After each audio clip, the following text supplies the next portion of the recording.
Olá, tudo bem? Eu sou o pastor Marlon e você está no canal oficial do CI em Blumenau. Você ouvirá agora uma mensagem que pode transformar a sua vida. Se puder, venha nos visitar em um dos nossos cultos. Deus te abençoe.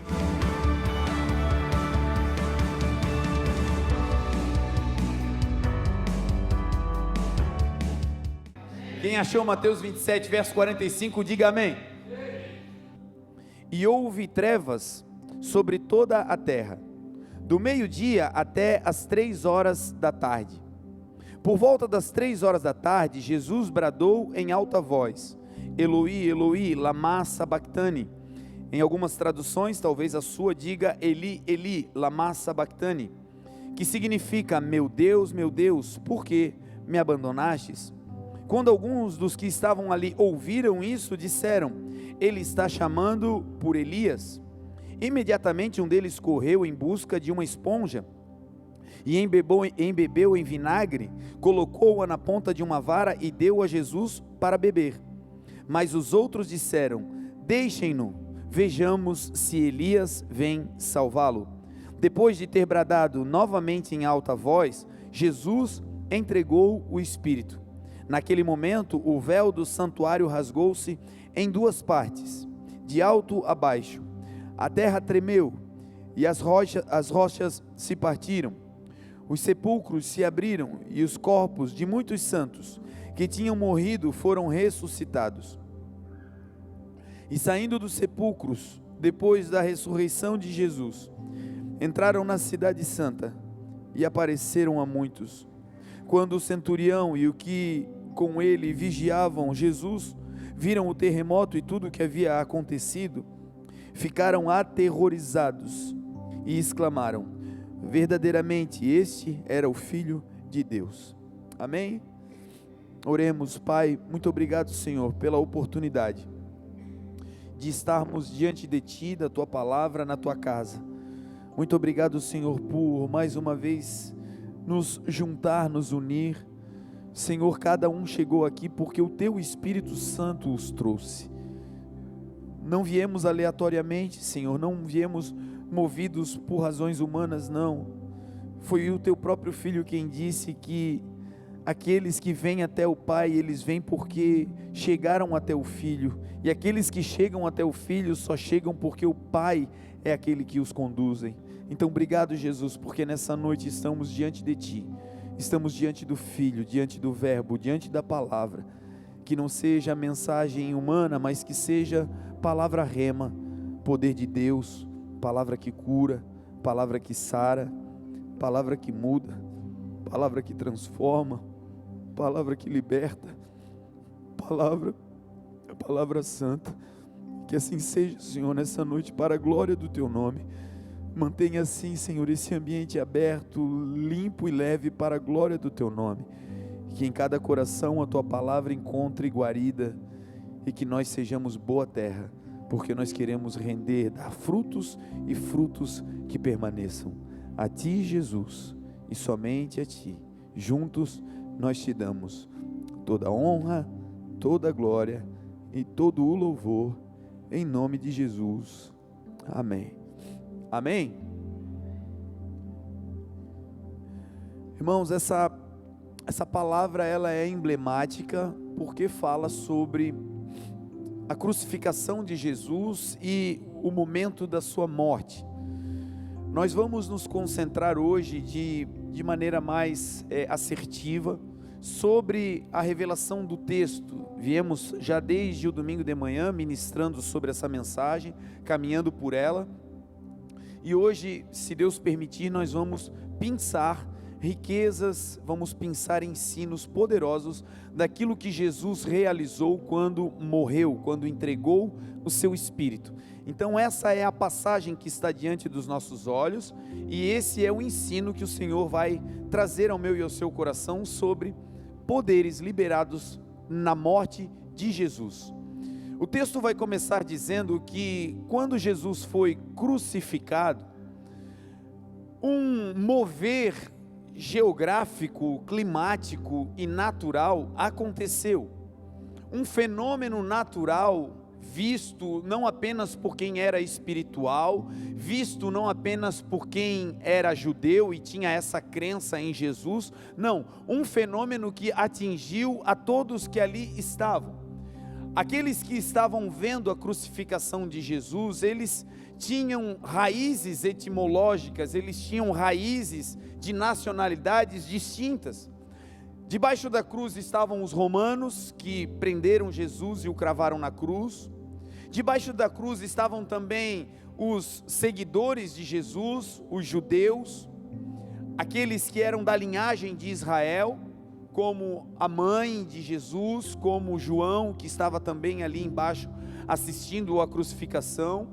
Tinha também uma outra estirpe, uma outra qualidade de judeus, que eram os helenitas, aqueles judeus que foram se convertendo ao longo do tempo ao judaísmo, mas que não eram propriamente de Israel, era um povo que estava se convertendo à religião judaica, portanto não tinham muito conhecimento da história do povo de Israel.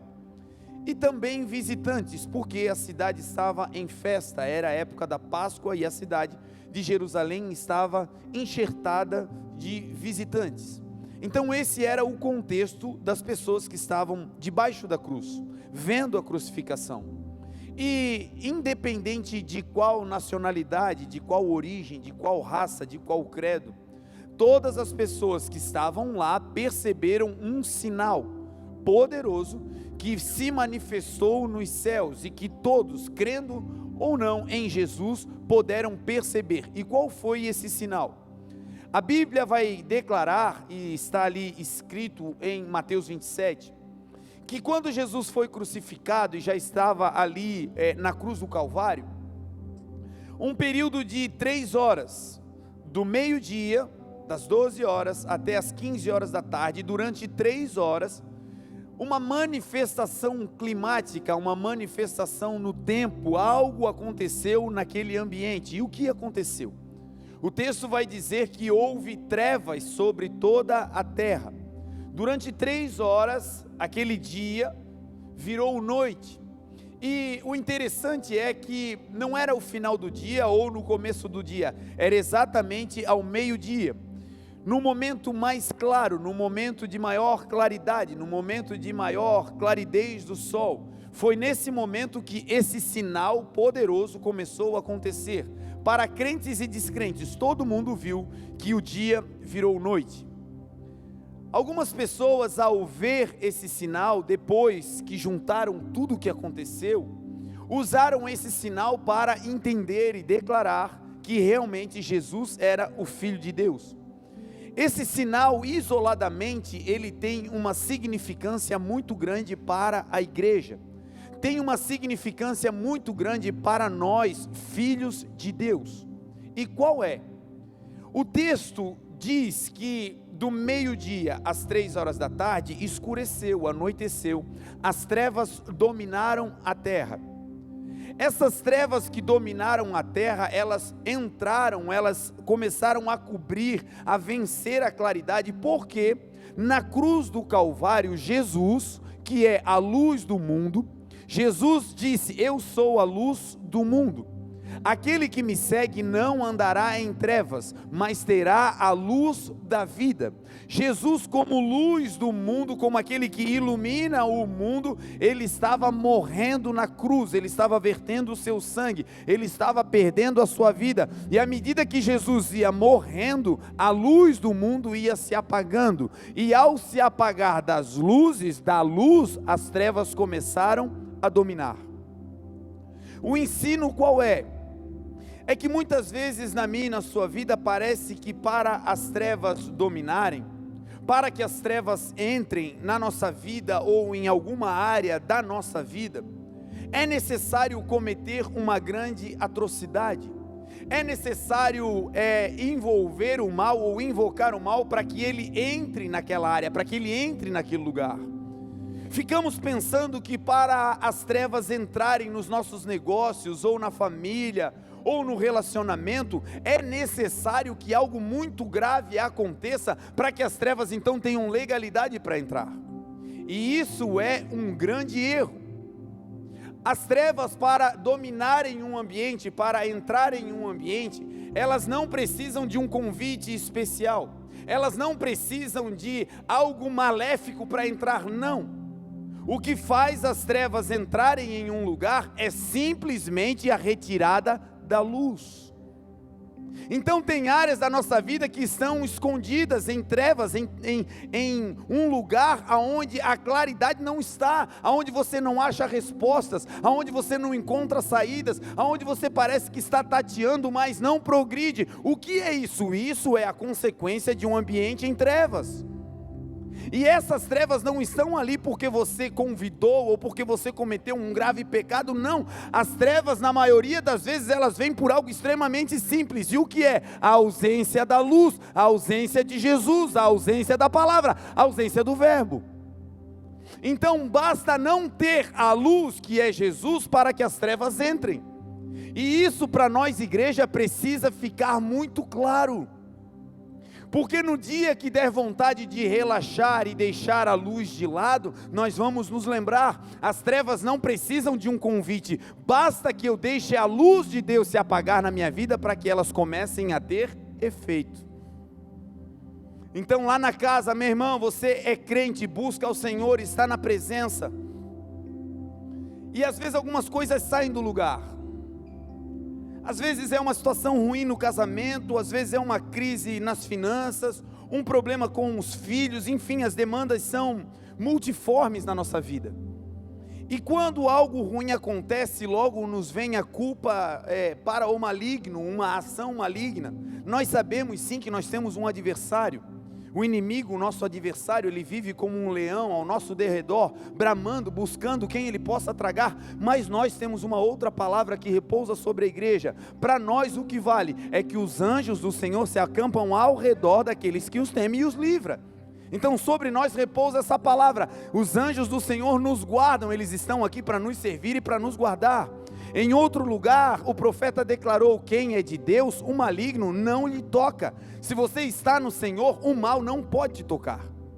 Mas tem algo que as trevas podem fazer, que não é tocando em ninguém, é tampando as saídas, é escurecendo o caminho, é tornando difícil o trajeto, é colocando desânimo na caminhada, e isso tudo não é um toque em você, é apenas o que acontece no ambiente. Lembra da cruz? Do meio-dia às 3 horas da tarde, trevas sobre a terra. As trevas não estavam nas pessoas, as trevas estavam no ambiente, e o ambiente ficou escuro. Por quê? Porque a luz do mundo estava se apagando. E às vezes, gente, é só isso. É um dia sem acender a luz, é um dia sem buscar a palavra, é uma semana sem ouvir a voz de Deus, é um tempinho de férias sem ligar a luz do mundo no nosso coração. E quando percebemos, a casa está pesada, quando percebemos, o coração está distante, quando percebemos, algo foi acontecendo e a gente foi se distanciando, não é porque o mal entrou apenas, mas é porque nós tiramos a presença da luz.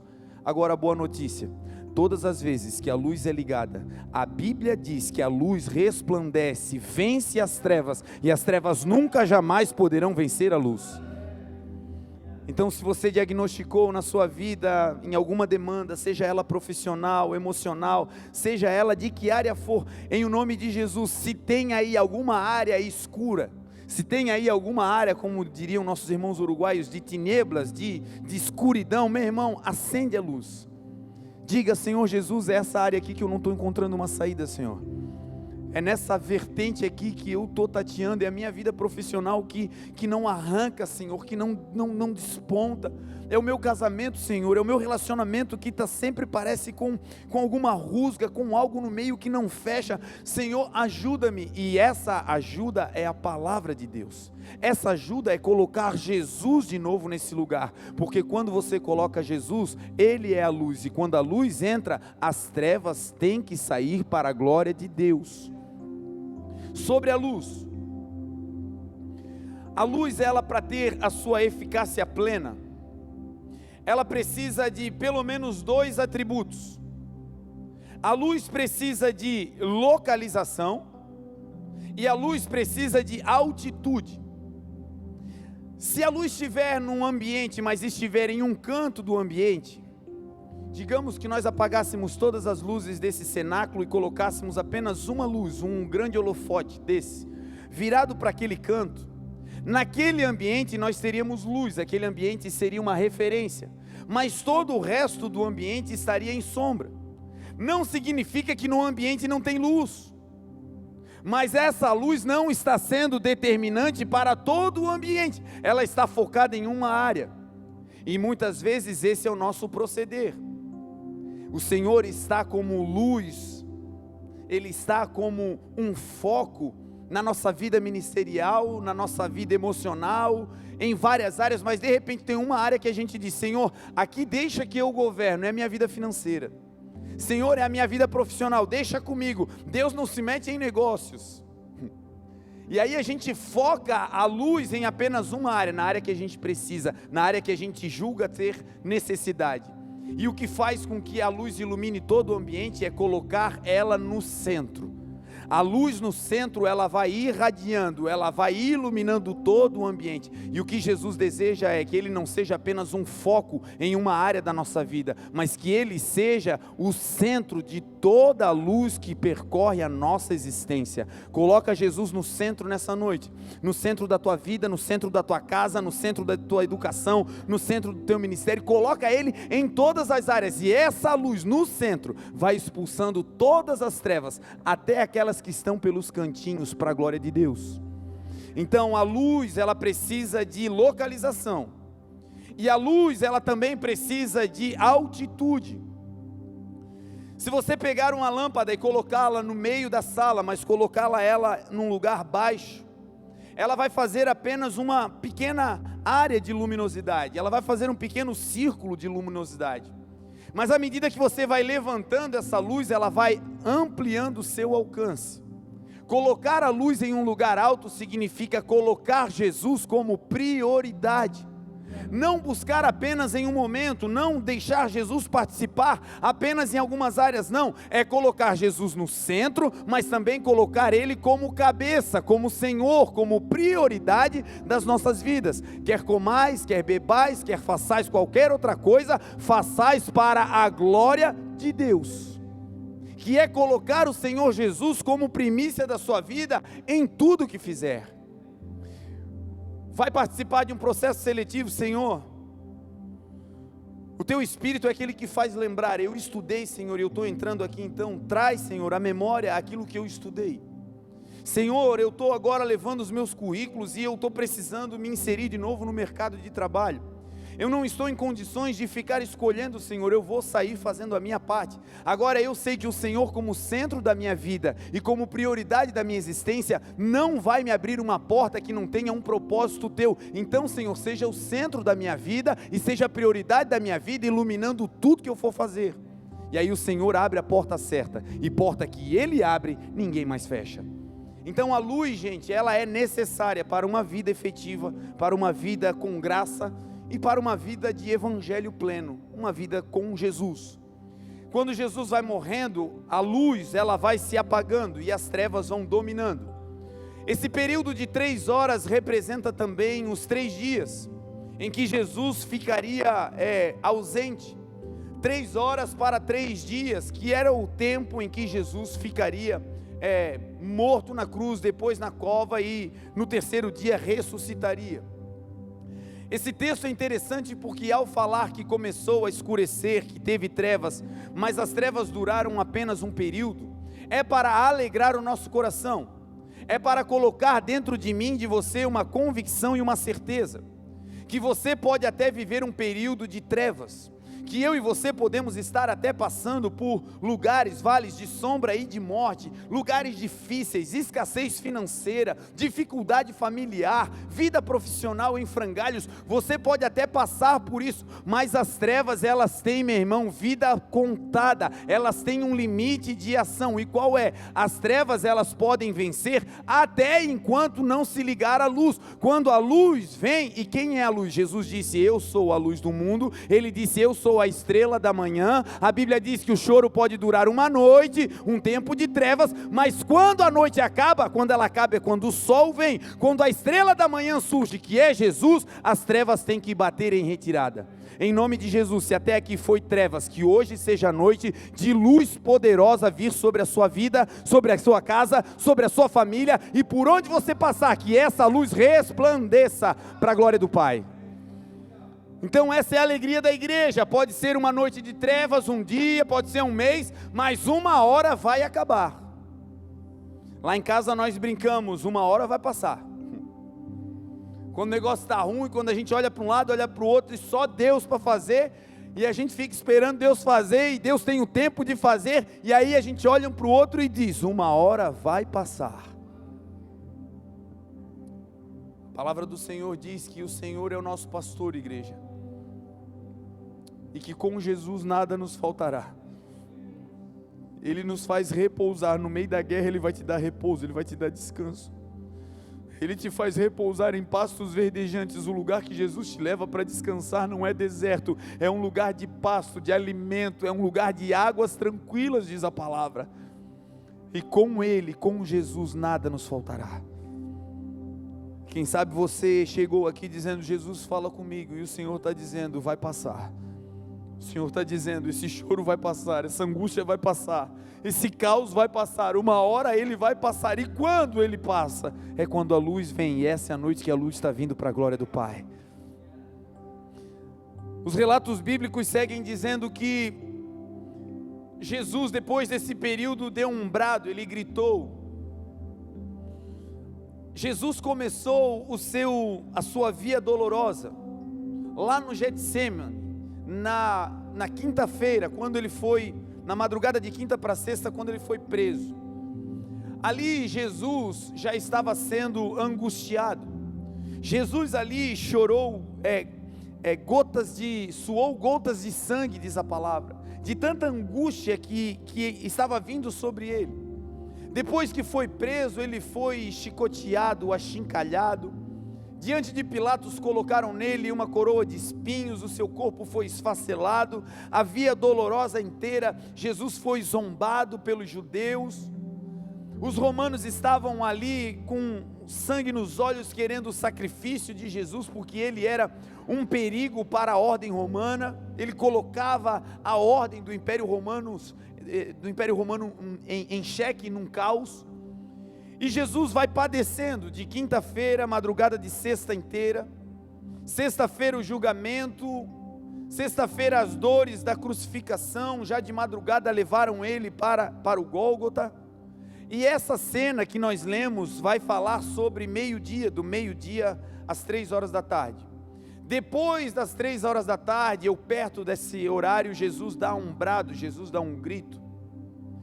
Ele veio sendo, gente, sacrificado, moído, como Isaías declarou.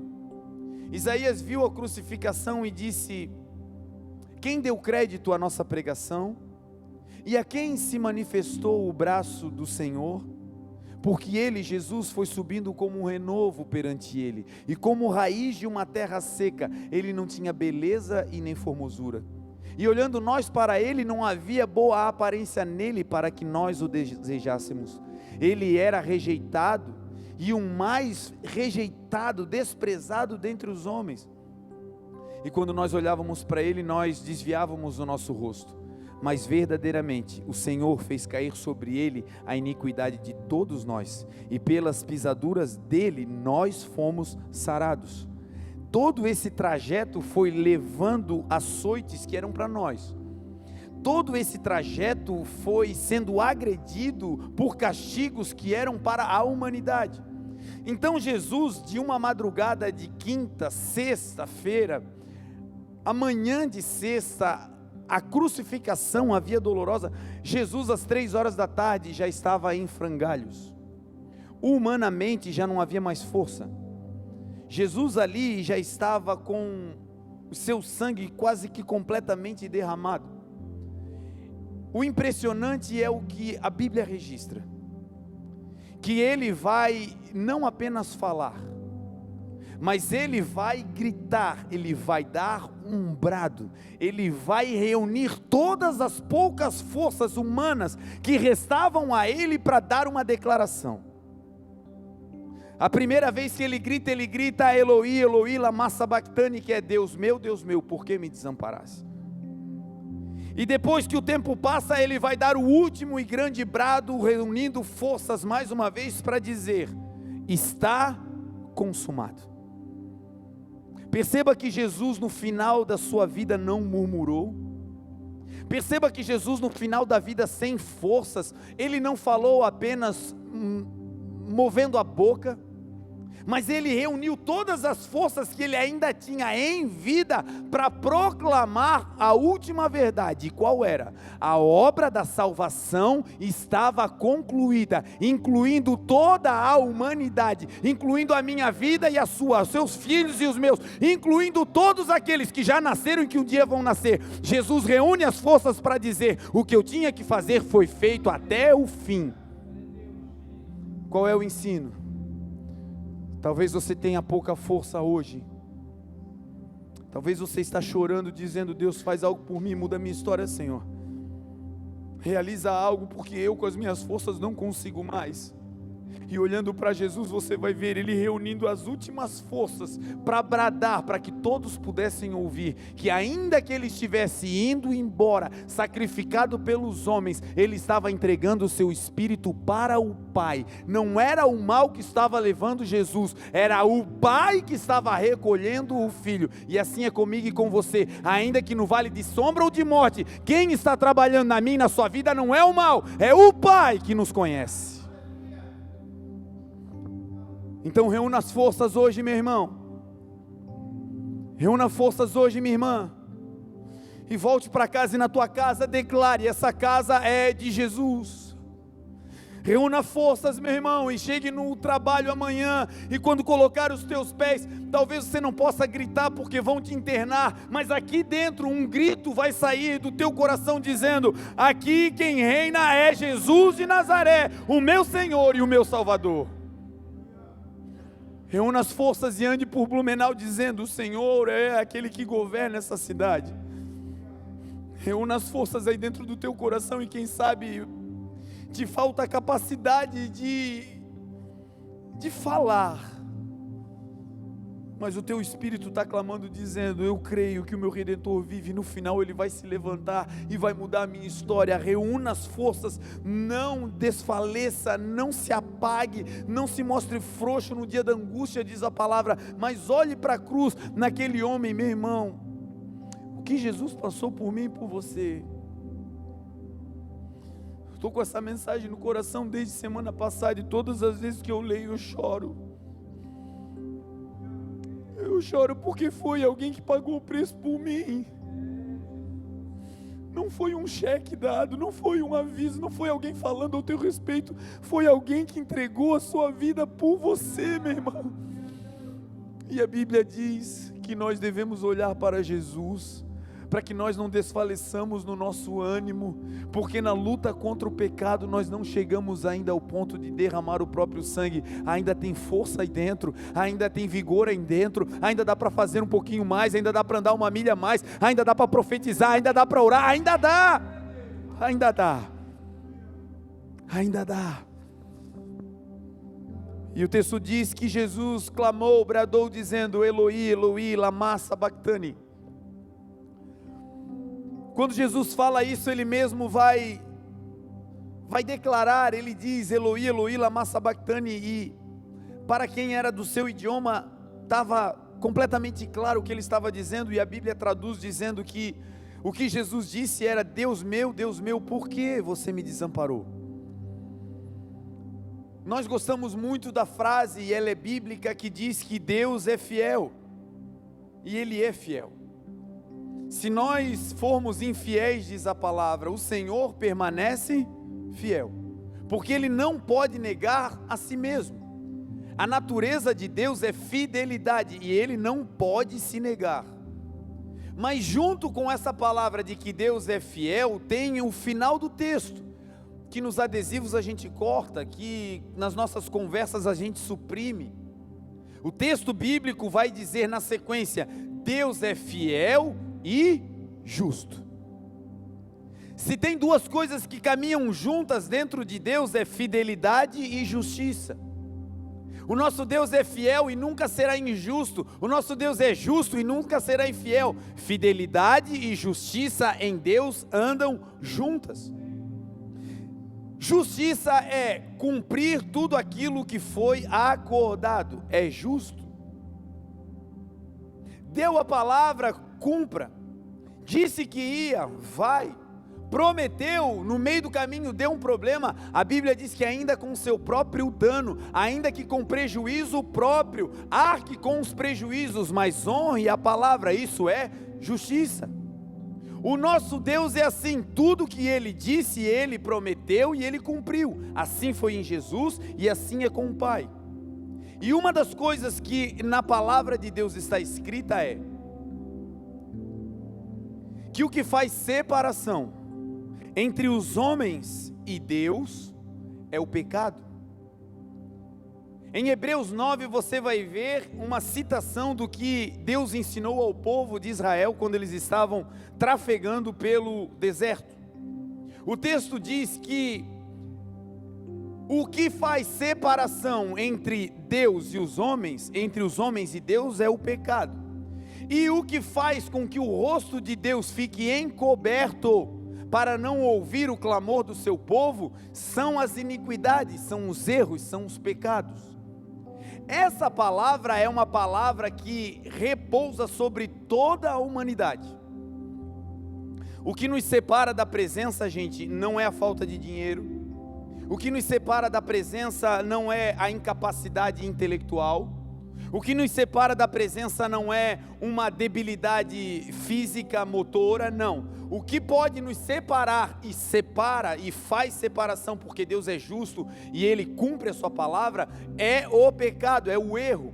Todas as vezes que nós erramos deliberadamente, todas as vezes que nós nos desviamos do caminho que Ele propôs, existe uma separação. Jesus, Ele veio a essa terra e até a cruz do Calvário Ele não tinha cometido um erro sequer. Jesus veio aqui a essa terra e passou 33 anos sem cometer um deslize, nada, perfeito, santo, o justo. Mas na cruz do Calvário algo aconteceu, uma transição foi feita. E qual foi? Os pecados que estavam sobre a humanidade, sobre a minha e a sua vida, esses pecados foram lançados em Jesus. Eles saíram dos homens e foram transportados para Jesus. Isaías 53 vai dizer que nós, cada um de nós se desviava pelo seu caminho, nós andávamos como ovelhas desgarradas, mas o Senhor, o Pai, o Deus, fez cair sobre Ele na cruz do Calvário os pecados, as iniquidades de todos nós. Todo o pecado da humanidade foi lançado em Jesus. A palavra vai dizer que a cédula da dívida que nos era contrária, qual era a dívida? Era o pecado. Essa cédula foi cravada na cruz do Calvário por Jesus, e Ele envergonhou publicamente principados e potestades. Os demônios que queriam a nossa vida foram envergonhados publicamente, quando Jesus na cruz do Calvário morre para pagar o preço do nosso pecado. Então, quando o pecado da humanidade é lançado sobre Jesus, a palavra justiça entra em ação. A justiça do Pai, que não pode negar-se a si mesmo, entra em ação. E o que acontece? O Filho que outrora era santo, limpo e justo, agora está carregando o pecado da humanidade. E se ele está carregando o pecado, o Pai não pode estar com ele. E por isso Jesus diz: Deus meu, por que tu me desamparastes? Porque na cruz, quando ele leva o pecado, houve uma separação momentânea entre o Pai e o Filho. E é por isso que Jesus não apenas na hora declarou: Deus meu, por quê? Mas lá no Getsemane, antes da crucificação, Jesus vai orar. E ele vai orar dizendo: Pai, passa de mim esse cálice. Que era dizer: Pai, se tem um outro jeito de salvar a humanidade, façamos de outro jeito. Todavia, Pai, que não se faça a minha vontade, mas a tua. Quando Jesus diz, passa de mim esse cálice, Ele não estava dizendo, passa de mim as dores da cruz. Ele não estava dizendo, passa de mim as aflições, a zombaria, não. Ele mesmo disse, para isso eu vim. Quando eles vieram prender Jesus, Pedro corta a orelha de um soldado, e Jesus diz, Pedro, guarda a tua espada, ou tu acha que se eu pedisse ao Pai, Ele não mandaria para mim 12 miríades de anjos? Um anjo matou 177 mil homens, E Jesus estava dizendo, o Senhor pode mandar 12 legiões de anjos agora para me salvar, Pedro. Imagina o estrago que seria, mas Jesus termina dizendo, eu não vou pedir porque para essa hora eu vim.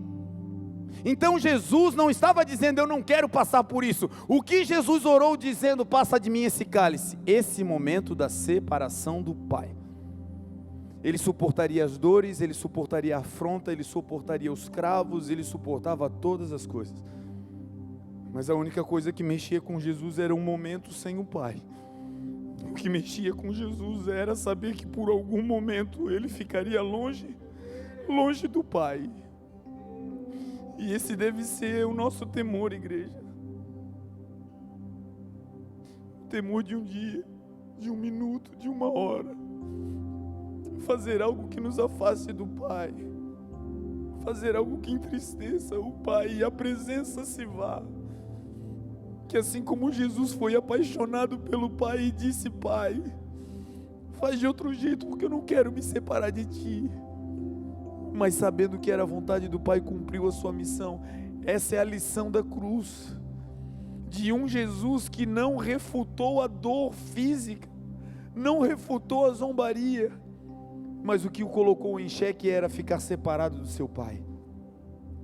Quando Jesus diz, Eli, Eli, lama sabachthani, lá embaixo as pessoas começaram a zombar e começaram a dizer, deixa, porque alguns levaram uma esponja com vinagre para dar a ele, e alguns lá embaixo disseram, deixa, vejamos se Elias vem salvá-lo. Os historiadores vão dizer que essa frase não poderia ser dita por um soldado romano, porque os soldados romanos, eles poderiam ter confundido o que Jesus disse, porque eles eram romanos, não entendiam o hebraico, não entendiam o aramaico, a língua no qual Jesus falou isso. Então, por não entender, eles poderiam ter dito, ele está clamando por Elias. Mas historiadores vão dizer que os romanos não falariam dessa maneira. Eles não reconheceriam Elias como um profeta no qual alguém orasse num momento de angústia. A cultura romana não permitiria que os soldados chamassem Elias como um profeta. Não seria um soldado romano quem declarou essa frase. Outros historiadores vão dizer que essa frase, ela poderia ter sido dita lá embaixo por alguns judeus que eram esses helenitas que se converteram, mas não faziam parte do povo de Israel. Eles conheciam a história, eles conheciam o profeta Elias, mas não entendiam a raiz do idioma. Então talvez ouvindo se confundiram. E uma outra vertente vai dizer que as pessoas disseram que ele estava chamando por Elias simplesmente por zombaria. Eles estavam ali embaixo e alguns maneavam a cabeça dizendo, salvou aos outros e a si mesmo não pode salvar. Se é o Filho de Deus, desça da cruz e nós saberemos que o Pai te ama. Obedeceu ao Pai e agora está aí, que o Pai então venha salvá-lo. E por último essa frase, veja, deixamos, talvez Elias venha salvá-lo. A história para nós, igreja, se foi um romano, se foi um helenita, se foi um judeu, ortodoxo ou não, para nós isso não importa. O que importa para nós é que Jesus disse, e o ensino pelo qual Jesus disse. Quando Jesus clama, quando Jesus fala, quando Jesus ali está declarando publicamente, essa oração, Deus meu, por que me desamparaste? Não era uma oração para ele, era uma palavra pública de ensino para quem estava ouvindo, para que alguém registrasse e hoje nós pudéssemos estar estudando o que ele disse. Foi mais ou menos assim como ele chegou na frente da cova de Lázaro. Jesus vai fazer uma oração e ele, levantando os olhos, diz: Pai, eu te dou graça, porque tu sempre me ouves, porque tu me ouvistes. E aí ele termina a oração dizendo: mas eu sei que o Senhor sempre me ouve, e eu fiz essa oração não por mim, mas por causa do povo, para que o povo ouvisse, para que o povo fosse ensinado por aquilo que eu estou dizendo. Então tem coisas que Jesus disse que não era falando com o Pai em si, mas era liberando palavras para que um registro histórico de ensino fosse dado. E esse é o caso. Quando Jesus ali está dizendo: Eloi, Eloi, lama sabachthani, Deus meu, por que me desamparaste? E essa confusão está acontecendo porque eles não entendem bem o que Jesus está dizendo. Para nós fica um ensino. A questão aqui não é se eles escutaram. Os romanos escutaram, os gregos escutaram, os helenitas escutaram, os judeus escutaram. A questão aqui não é se eles ouviram, todo mundo ouviu. A questão aqui é porque é que eles não entenderam. E o ensino é: as coisas que nós escutamos de Jesus, elas podem ser escutadas com o ouvido natural, mas não podem ser discernidas pela lógica humana. Quando você escuta o que Jesus está falando, não é a tua razão que vai interpretar o que ele diz, mas é o teu coração que vai fazer a leitura do que ele está querendo te mostrar. Aqueles homens escutaram com o ouvido, mas não entenderam a mensagem com o coração. A palavra do Senhor diz isso: quando vocês ouvirem a voz do Senhor, o seu Deus, não endureçam o vosso coração. Não é com a mente, não é com o ouvido que você vai aproveitar o que Deus está te dizendo, mas é abrindo o coração, porque quem interpreta o mundo natural não são os olhos, é o coração. O coração que Deus te deu é uma bússola. Buscar-me-eis e me achareis, quando me buscardes com todos os teus olhos. Buscar-me-eis e me achareis, quando me buscardes com todos os teus ouvidos. Não. Buscar-me-eis e me achareis, quando me buscardes com todo o vosso coração. Aqueles homens escutaram e fizeram uma confusão, porque eles não estavam ouvindo com o coração, eles estavam ouvindo com o ouvido. Eles estavam recebendo a mensagem de maneira intelectual, eles estavam analisando se era ou se não era. É no coração que a fé é gerada, é no coração que a gente absorve a palavra, é no coração que a fé é gerada. Você escuta a palavra de Deus e a palavra gera fé, e no coração você diz: eu creio. No coração você diz: está tudo dando errado, mas eu creio que o Senhor é o meu Deus, Ele vai mudar a minha história.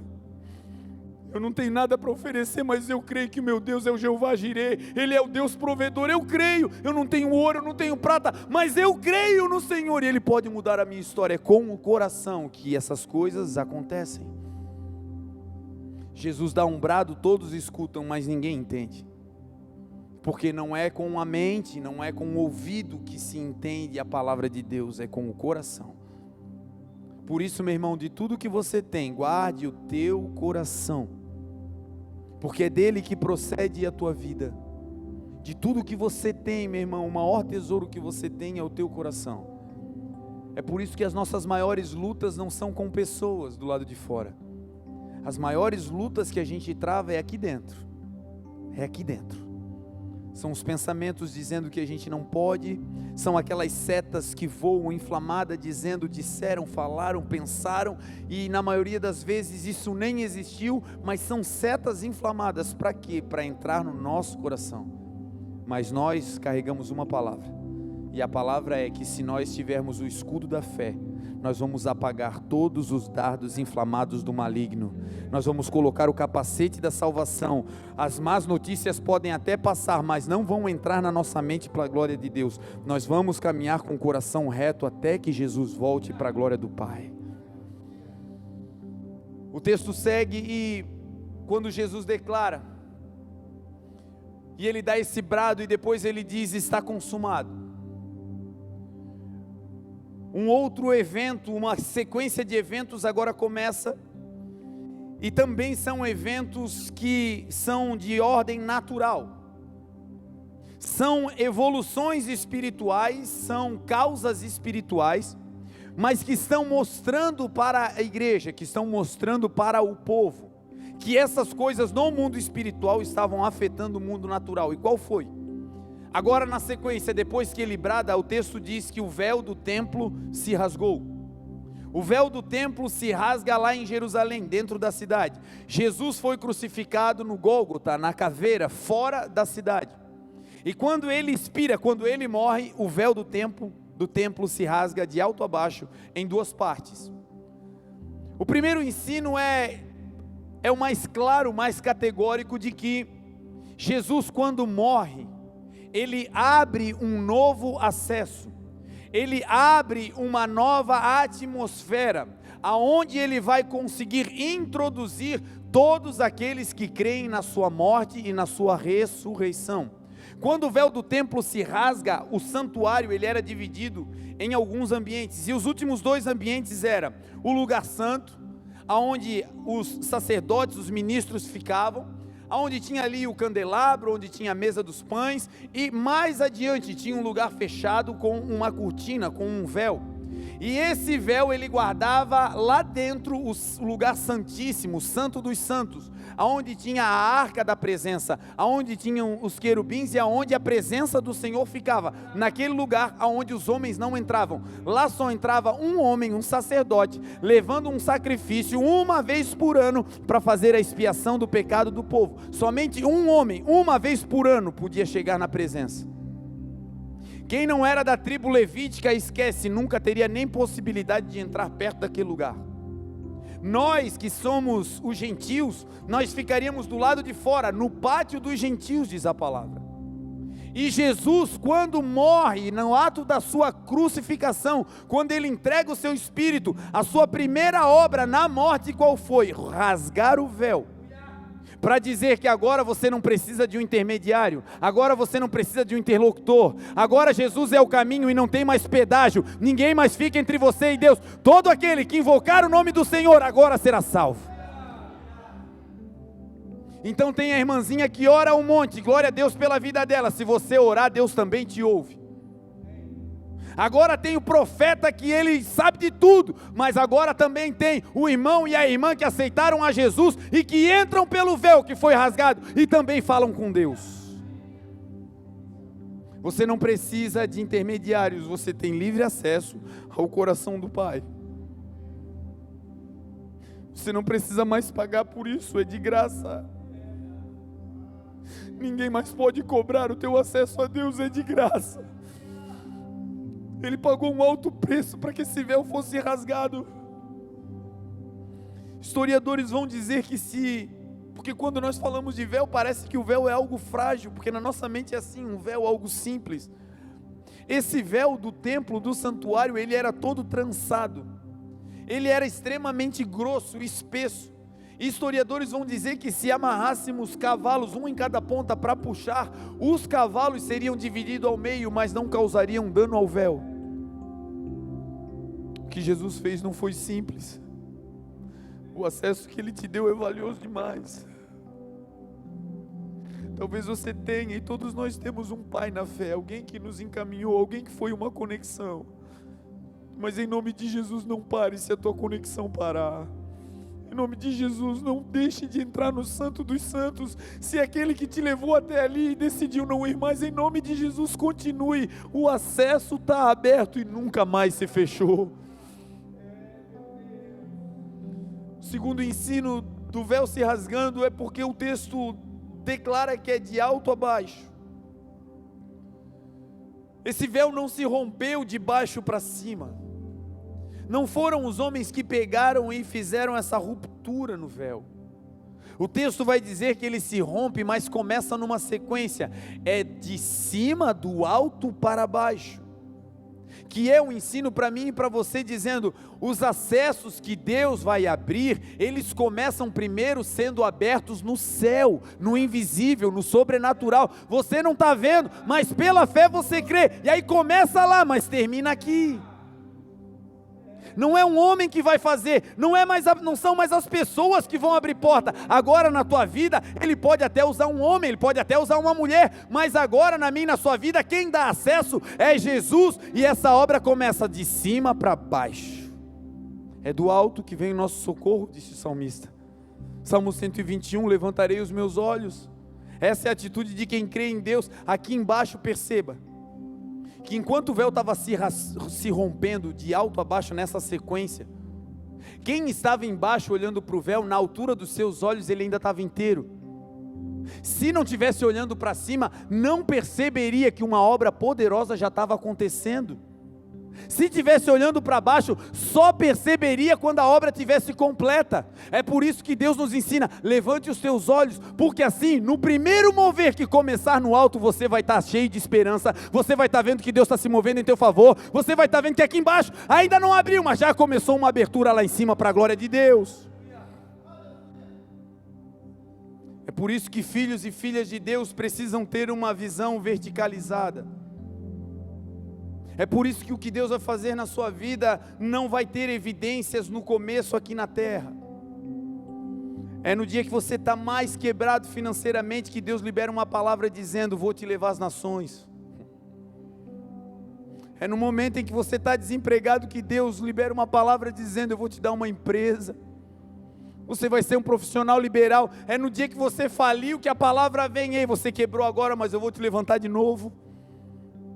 É no dia mau, gente, que Ele é socorro bem presente na hora da angústia, diz a palavra. Você vai ver a Bíblia inteira, os profetas, os sacerdotes, você vai ver os salmistas, sempre declarando, levanta os olhos. Salmo 121 vai dizer, levantei meus olhos para os montes, de onde me virá o socorro? O meu socorro vem do Senhor, que fez os céus e a terra. Olha a sequência. Começa no alto, começa no sublime, começa no espiritual. Ele fez os céus e depois Ele vai fazer na terra. Ele já abriu uma porta lá, Ele já liberou uma palavra lá. O que Ele disse já está pronto no céu, Ele não vai ser pego de surpresa. Ele já liberou, mas aí agora tem um caminho, vai chegar na terra. Até chegar, o que você faz? Fica com os olhos no céu e não na terra. Até que Ele abre a porta na terra, fica olhando para o céu. O texto diz que levantarei os meus olhos para os montes, de onde me virá o socorro, meu socorro vem do Senhor que fez os céus e a terra. E aí vai dizer, Ele não deixará o teu pé vacilar. Esse texto vai dizer o seguinte, que enquanto você olha para o alto, levantarei os meus olhos para os montes, é de lá que vem o socorro, é do Senhor. Enquanto você olha para o Senhor, você vai olhando para o Senhor e caminhando na terra. E aí esse Senhor no qual você fixou os teus olhos, Ele não deixa o teu pé aqui embaixo tropeçar e cair em armadilhas. Você não olha para a terra para se desviar das armadilhas, você olha para o teu Senhor e Ele te guiará pelo caminho da verdade, e Ele guardará os teus pés, e Ele te levará ao destino. Você olha para o alto e Ele guarda os teus pés aqui embaixo. Poderoso isso, que incrível isso. Um Deus que enquanto você olha para o céu, Ele cuida de você na terra. Um Deus que enquanto você está fazendo a vontade dEle, que é olhar para o alto, Ele vai te guardando de todo lado, para que você não tropece com o teu pé em pedra alguma. Ele vai botando caminho no deserto, Ele vai abrindo o mar para você passar, e o que Ele quer? Só fica olhando para mim, só fica olhando para mim, olhando firmemente para Jesus, o autor e o consumador da tua fé. Fixe os seus olhos em Jesus e os teus pés não vão vacilar.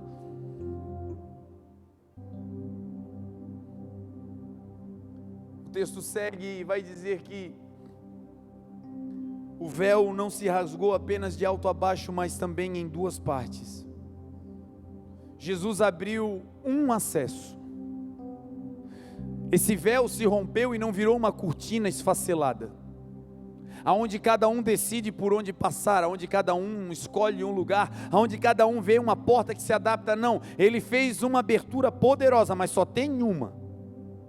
O véu se rompeu em duas partes, ou seja, só tem um caminho para chegar do outro lado, só tem um acesso para chegar no novo nível, só tem uma porta, e Jesus disse, eu sou a porta.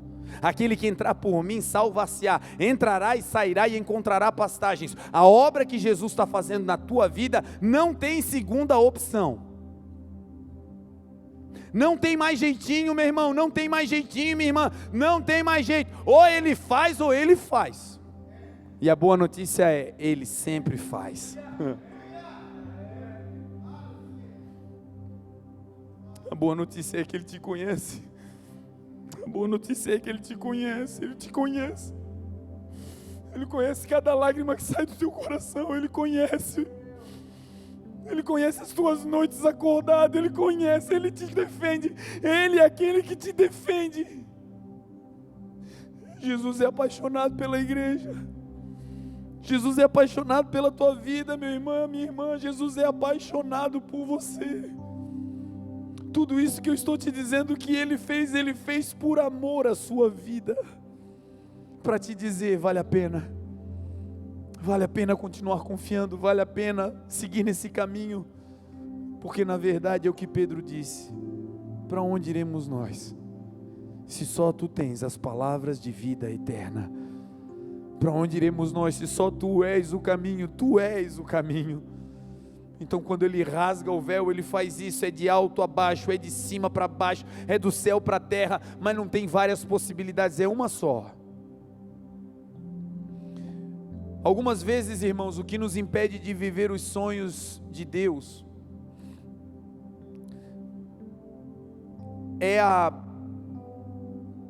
são as opções que nós ainda temos. Pode soar como um devaneio isso que eu vou te dizer, mas é bíblico, e para você aceitar isso vai ser por fé, mas está na Bíblia.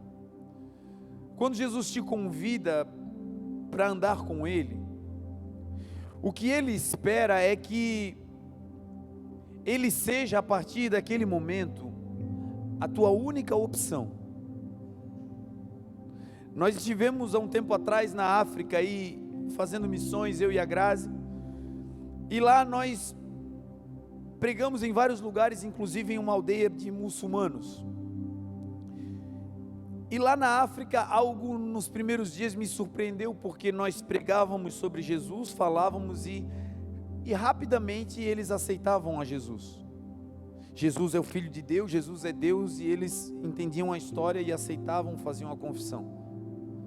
Depois de alguns dias lá, eu comecei a entender que para eles aceitar a Jesus não tinha problema algum. Para eles, Jesus era mais um Deus, dentre os milhares de deuses que eles cultuavam. A mensagem lá não era apenas aceite a Jesus. A mensagem é, para aceitar a Jesus, você vai ter que largar todos os outros deuses. Para aceitar e caminhar com Jesus, você vai ter que se desfazer de todas as tuas opções. E às vezes, irmãos, o que nos acovarda, o que nos intimida, é termos outra opção. Certa vez Elias veio para ungir um novo profeta em seu lugar, Eliseu. E quando ele vem, ele vai para ungir Eliseu debaixo de uma palavra de Deus. E quando Eliseu vê o profeta chegando, e o profeta vai dizer, olha, agora você vai vir comigo, agora você vai ser um profeta de Deus, agora Deus está te chamando para a obra. Eliseu, ele estava na fazenda, ele estava trabalhando, ele estava arando a terra, ele tinha carros, ele tinha bois, ele tinha ali os instrumentos para arar a terra, ele estava no seu trabalho secular.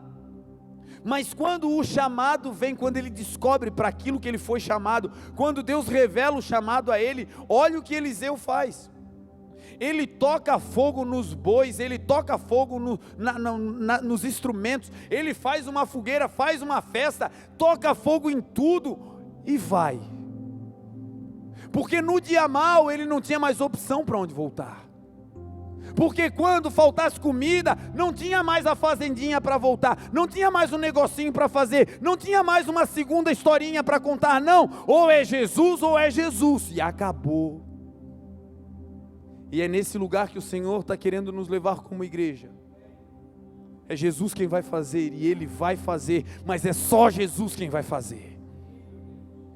Não tem mais ajuda humana, nem nossa, não tem mais forçadinha nossa, não tem mais abertura nossa, não. Senhor, eu estou aqui, se o Senhor fizer, glória a Deus. Se o Senhor não fizer, Senhor, eu vou ficar esperando o Senhor fazer. E isso não é comodismo, isso é andar por fé, isso é crer que Deus está contigo.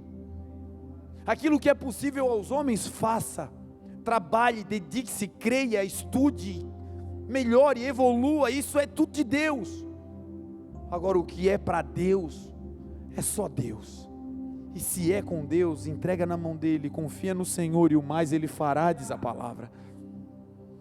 Então esse texto vai falar sobre isso, sobre as opções que às vezes a gente tem no caminhar. Jesus abriu um único acesso, esse único lugar, só tem uma passagem, só tem um jeito de chegar nesse ambiente, e esse ambiente nós vamos chegar por fé, através de Jesus, que vai nos levar um dia de volta para nossa casa. Para finalizarmos, o texto diz que depois que o véu se rasgou de longe.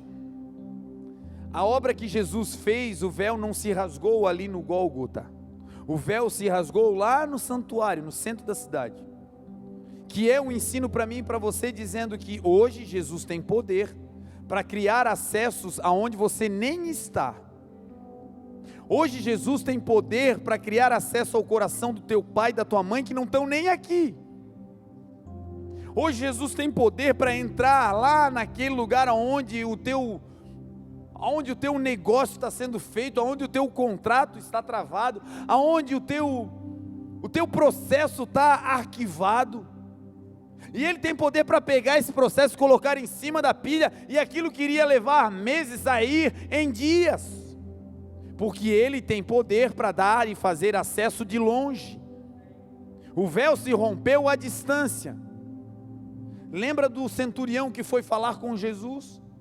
Pediu para que os servos fossem lá e dissessem: olha, o meu servo está doente, e Jesus vai lá. E no meio do caminho Jesus estava indo, e ele mandou uma outra comitiva dizendo: diga a ele que eu não sou digno de recebê-lo na minha casa, mas se ele mandar uma palavra, o meu servo será curado. Ele entendia que Jesus tinha poder para realizar obras mesmo de longe. E esse Jesus da cruz é o Jesus da igreja, é o meu Jesus, é o seu Jesus. Ele está aqui hoje, e uma palavra daqui pega a tua esposa lá na tua casa, uma palavra daqui move o coração do teu filho, uma palavra daqui vai até os confins da terra. Esse é o acesso aberto por Jesus, até a distância. Na sequência o texto diz que um terremoto acontece.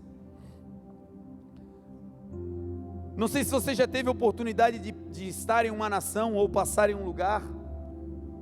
O ideal é depois que o terremoto passe, né? Para se proteger. Mas também terremoto é uma coisa, perdoe a redundância, terrível. Porque não é como um vendaval que começa e você vai vendo as evidências e aí você se esconde. Não é como para nós aqui que começa a chover e quem é da população ribeirinha já sabe, a água vai subir. Não é assim. Um terremoto vem do nada. Não tem um aviso prévio, é do nada, de repente acontece. E certa vez nós estávamos fazendo uma missão em Guayaquil, e nessa cidade, quando nós chegamos, 3 dias antes tinha passado um terremoto. E nós não sabíamos disso, porque certamente se soubéssemos, a parte humana ia dizer: espera mais um pouquinho, porque a história é que um tremor nunca vem sozinho, ele vem em uma sequência. Mas enfim, nós chegamos lá achando tudo lindo, e de repente no hotel disseram: acabou de acontecer, né, um terremoto aqui na nossa cidade. Nós chegamos de madrugada, não percebemos nada. No outro dia nós saímos para a missão. Para começar, as escadas e os corredores do hotel estavam todos trincados. E eu olhei aquilo e digo: meu Deus do céu, isso aqui é um perigo, Jesus. Jesus, isso aqui é um perigo. Senhor, isso aqui é um perigo. E aí nós descemos a escada e fomos para a rua. E aí nós começamos a olhar, alguns prédios caíram inteiros, por dentro assim, eles foram meio que implodidos. Alguns caiu só a fachada, e outros não aconteceu nada, estavam intactos. E enquanto eu passava, o Senhor começou a ministrar comigo sobre isso, sobre o que um terremoto faz quando passa em um lugar. Primeiro, se a edificação for antiga e ela não tiver sido dada manutenção nela, quando o terremoto abala a estrutura onde ela está, e essa construção é antiga, sem renovo, sem renovação, a primeira coisa que acontece é que a fachada cai, porque é na fachada que se colocavam os enfeites, a parte mais robusta da construção, e essa parte era destacada do resto da casa, e tudo que está na frente cai. E o Senhor começou a falar ao meu coração: é assim que acontece quando o meu terremoto passa na vida de alguém. Aquilo que são coisas, construções antigas, arcaicas, pensamentos antigos, coisas que vocês pensavam antes de me conhecer, quando eu passo e abalo a terra, toda essa fachada, toda essa capa, toda essa imagem de robustez vem abaixo, porque a gente é forte até que Jesus chegue, porque a gente é bom até que a força dele apareça. A gente é autossuficiente até que um diagnóstico médico nos pegue de surpresa. A gente é bem inteligente até que uma hora se enfie em algo que não tem como os homens resolver. E aí nessa hora um terremoto acontece. E aí tudo que é capa, tudo que é fachada vem abaixo. Andando um pouco mais, eu percebi que as edificações antigas, como um todo, elas eram aquelas que mais sofriam, e não as mais altas. Geralmente eram casinhas assim que o terremoto passou e desabaram. E o Senhor começou a falar comigo: aqueles que não têm fundamentos profundos, quando um terremoto passa, tudo que está mal edificado cai. Toda construção ao longo da vida meia boca, quando o terremoto do Senhor passa, cai. Tudo aquilo que a gente edificou e não foi na rocha, quando o terremoto do Senhor passa, vem abaixo. Mas tem algo doido quando tudo cai.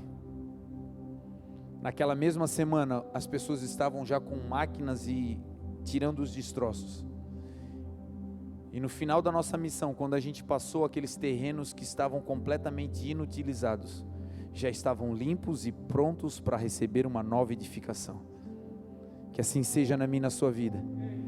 Que tudo que tiver meia boca, que caia em nome de Jesus.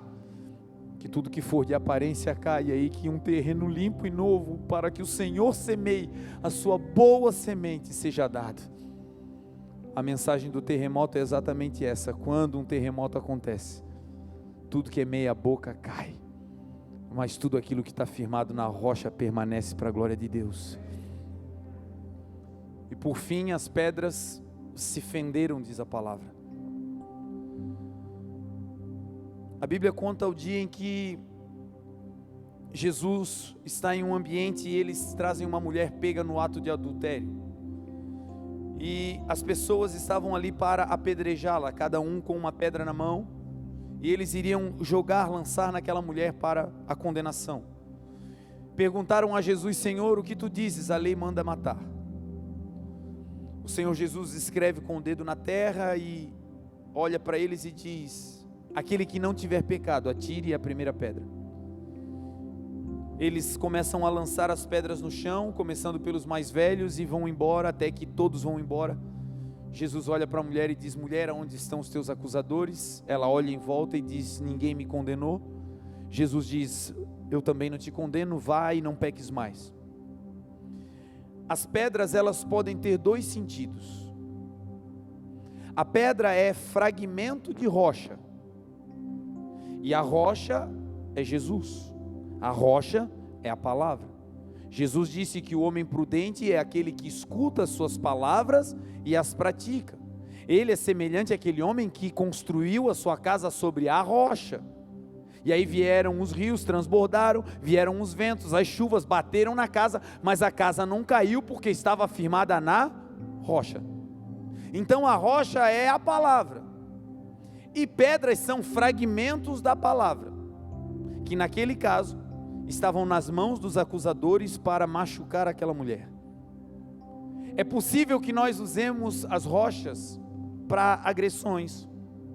É possível que nós usemos parte da palavra para agredir, para acusar, mas não é esse o propósito da rocha.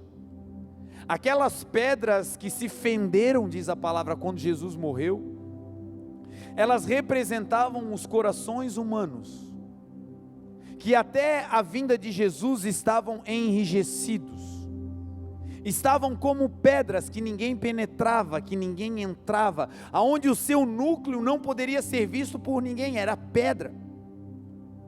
Mas a palavra vai dizer que chegaria o dia que Deus trocaria o nosso coração de pedra e colocaria em nós um coração de carne, e nesse coração escreveria as suas leis, não em tábuas de pedra como no começo foi com Moisés, mas nas tábuas de carne do nosso coração.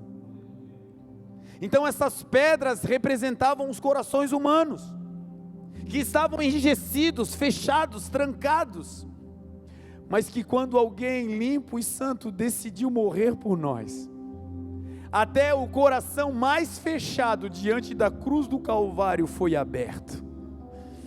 Até o coração mais trancado diante da manifestação poderosa da morte do Filho de Deus, essa rocha, essa pedra se fendeu, e aquele coração fechado agora está aberto para receber a graça de Deus. Eu não sei com você, mas comigo foi assim.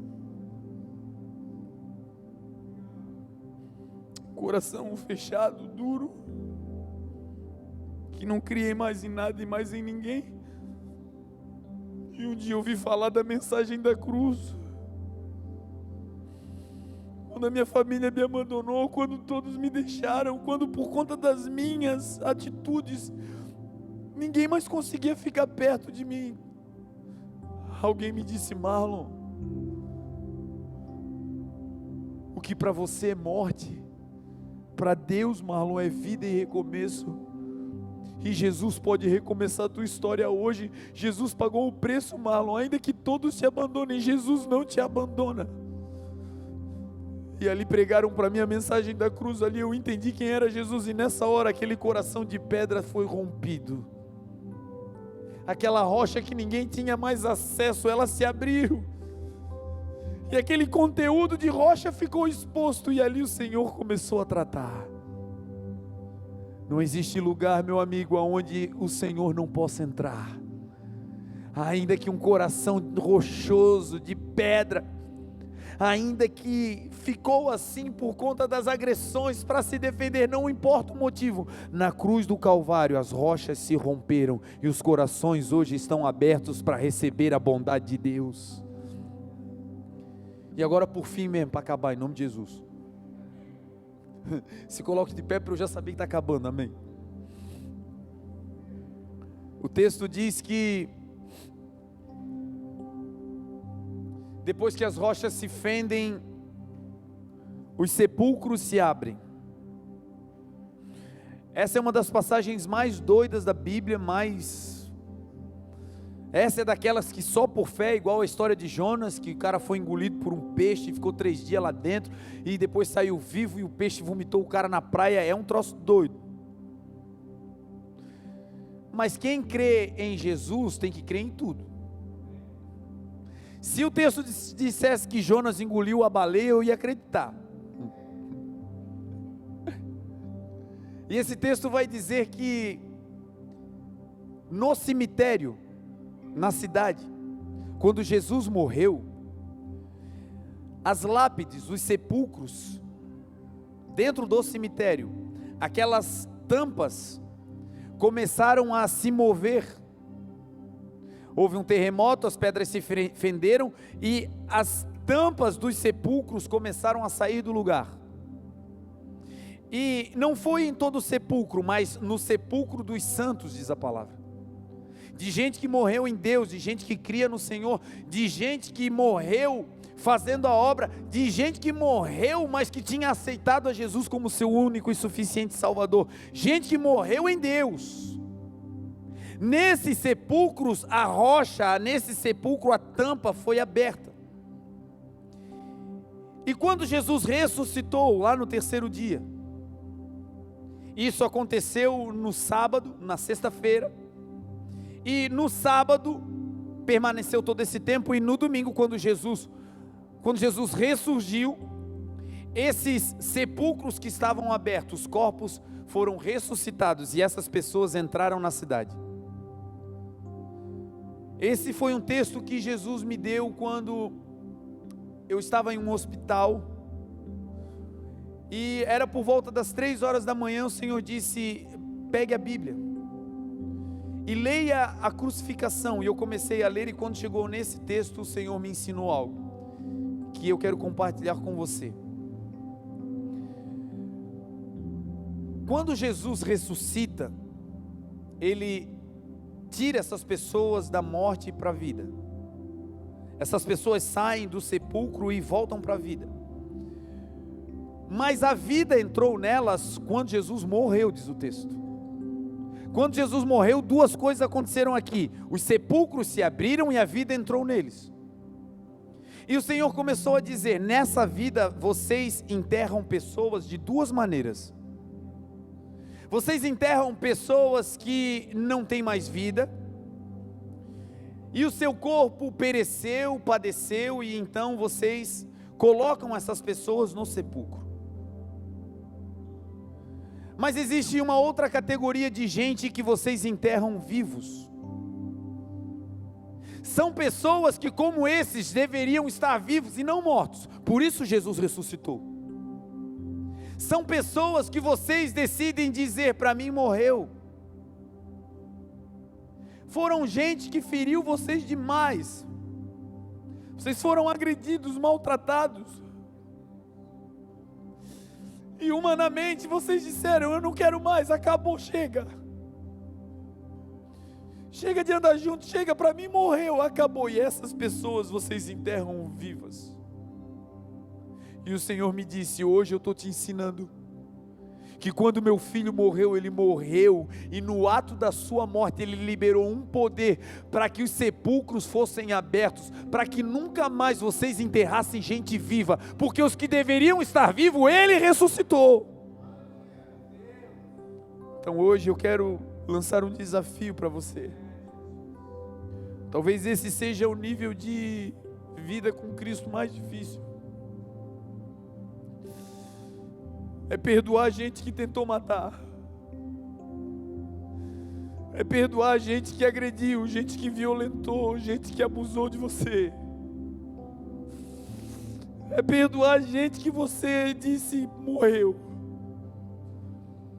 mas que por amor a Jesus você vai olhar para a cruz e dizer: se Jesus ressuscitou, se Jesus abriu, quem sou eu para enterrar?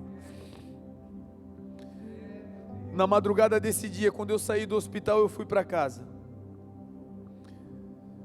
Na época, eu e a Grazi, nós tínhamos uma grande tristeza no nosso coração, que era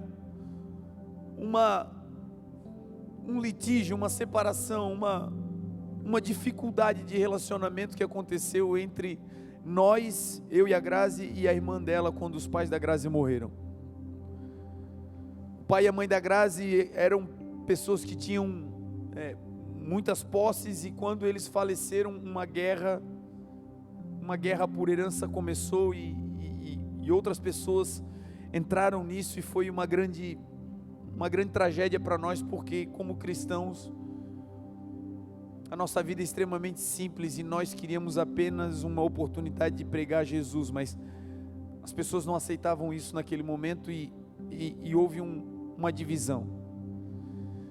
E durante alguns meses, anos, eu tentei reconciliar, eu tentava ligar, não recebia resposta, e eu sei que o meu coração e o coração da Grazi chorava por causa dessa situação. A Grazi só tem uma irmã.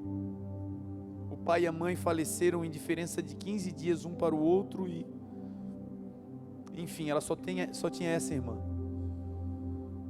E às 3 horas da manhã o Senhor me levantou com esse texto. Eu estava do lado do leito da pessoa que eu estava cuidando no dia, e o Senhor me disse: Marlon,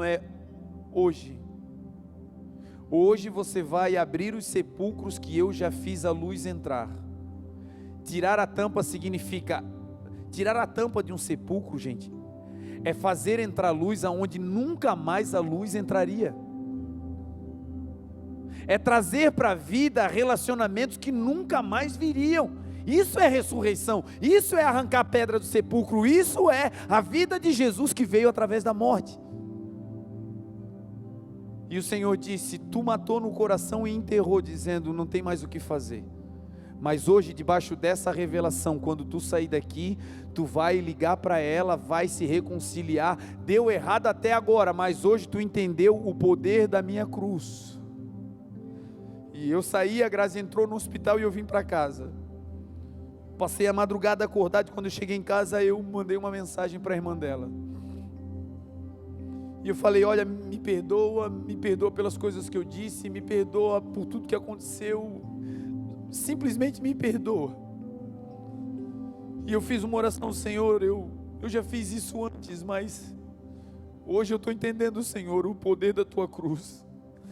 Hoje eu estou entendendo, Senhor, que eu não tenho direito de enterrar ninguém vivo. Hoje eu estou entendendo, Senhor. E eu liguei, eu mandei a mensagem e dormi. E aí a Grazi entrou em casa, eu já não sabia que horas eram, já era perto do meio-dia. E a Grazi pegou o celular, e aí a Grazi começou a chorar. E eu estava meio sonolento, eu falei: o que foi, Grazi? E ela falou: a minha irmã mandou mensagem, ela está pedindo perdão, ela está se reconciliando, ela está dizendo: está tudo certo, acabou, vamos viver a vida. Tem um poder liberado sobre a igreja, tem um poder, meu irmão, liberado sobre a tua vida. A cruz do Calvário é esse poder. Eu vejo pela fé famílias que estavam esfaceladas sentando de novo em volta da mesa. Eu vejo pela fé irmãos que outrora estiveram juntos. Talvez nunca mais será aquela convivência intensa, mas não será mais morte, para a glória de Deus.